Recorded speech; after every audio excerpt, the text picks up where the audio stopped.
আসসালামু আলাইকুম। আমি আজকে নিয়ে আসছি এই ডিমের কোরমা করব। নিয়ে আসছি পেঁয়াজ বাটা, টক দই, ডিম, আদা বাটা, রসুন বাটা, জিরা, কাঁচা জিরা বাটা, এই গরম মশলা, তেজপাতা, আর এখানে হলো তেঁতুল। আর বাকি উপকরণগুলো দিচ্ছি একে একে আপনাদের দেখাচ্ছি। আসসালামু আলাইকুম। এই যে আমি এখন তেল দিয়ে দিচ্ছি ডিমের কোরমার জন্য।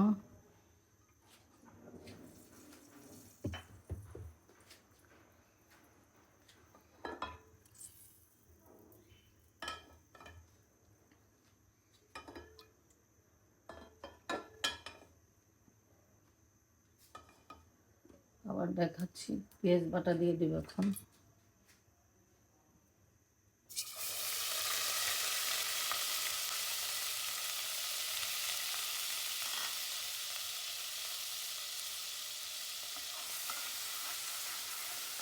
পেঁয়াজ বাটাটা একটু ভাজা হলে পরবর্তী মশলা দেখাচ্ছি।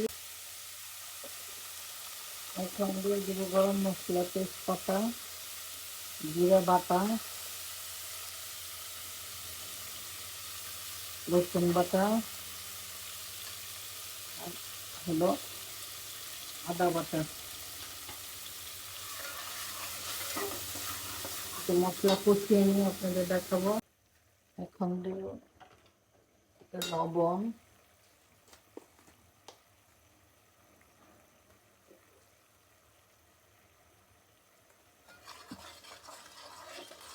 একটু কষিয়ে নিয়ে এখন দিয়ে দেবো টক দই। টক দই দিয়ে একটু কষিয়ে নেবে।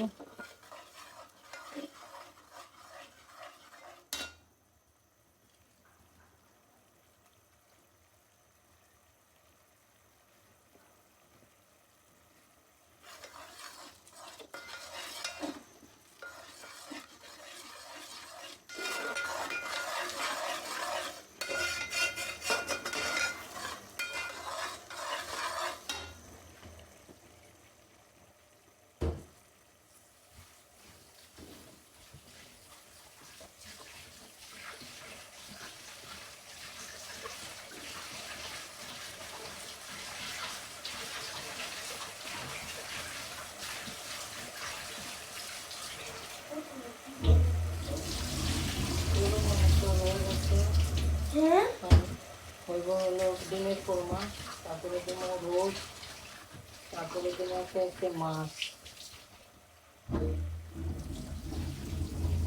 মা, ডাকনা দিয়ে রোস্ট করলে ডালতে খাও, টাকা লাগবো না। ই যাইতেছে।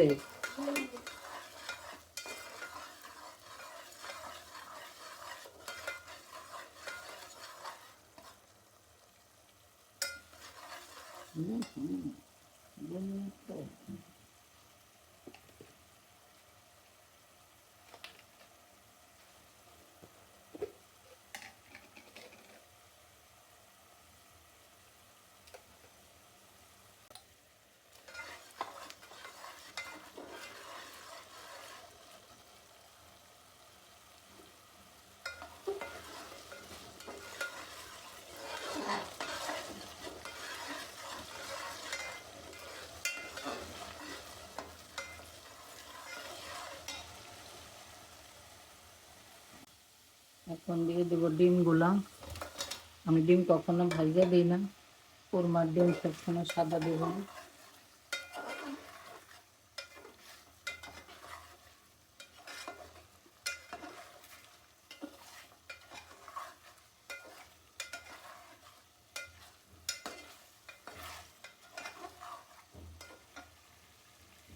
আবার দেখাবো কষানো হয়ে গেছে, এখন আমি একটু পানি দিয়ে দেবো।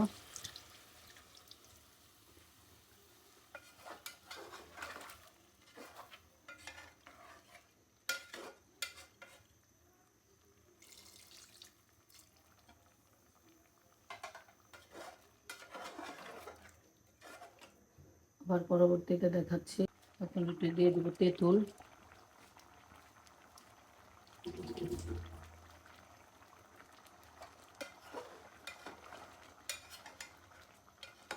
আসছে,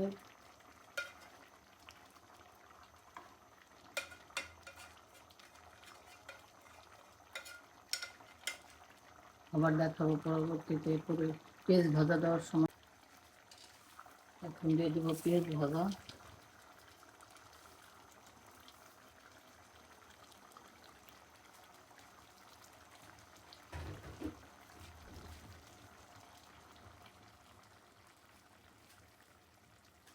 পেঁয়াজ ভাজা দিয়ে নাড়া যাবে না, কারণ ডিম ভেঙে যাবে। জিরো জালে একটু তেল উঠুক, তারপর আবার পরিবেশন করে আপনাদের দেখাবো। ডিমের কুরমাটা হয়ে গেছে। যদি রেসিপিটা ভালো লাগে সাবস্ক্রাইব করবেন, কমেন্টস করবেন, শেয়ার দেবেন। সুস্থ থাকবেন, ভালো থাকবেন, আমাদের জন্য দোয়া করবেন। আসসালামু আলাইকুম।